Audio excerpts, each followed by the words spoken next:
కాసేపు ఇక్కడికి ఎవరు రారనుకుంటాను. ఈలోగా డబ్బు ఎక్కడుందో చూడాలి. ఆ, ఆ, ఆ, ఇది ఓపెన్ చేసి చూస్తాను. ఆ, ఆ, చెక్క check check check check may come in sir. రండి రండి రండి. ఏదో ఒకటి చేయాలి. సరైన టైంకి ఆఫీస్కి రాలేదనుకో ఏం చేస్తానో నాకే తెలీదు, అర్థమైందా? ఇదిగో నాకు చాలా కోపం ఎక్కువ. నాతో పెట్టుకోకండి చెప్పేశాను.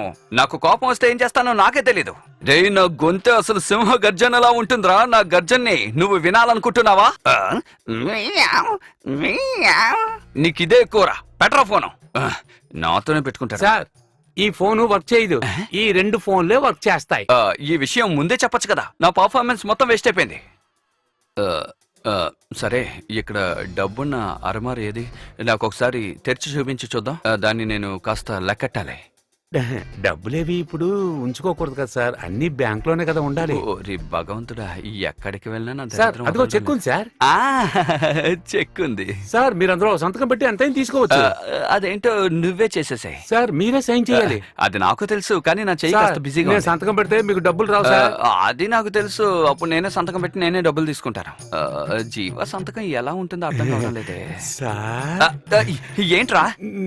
నేను మీకు విషయం చెప్పడం మర్చిపోయాను. నాకు 5,000 సార్ జీతం.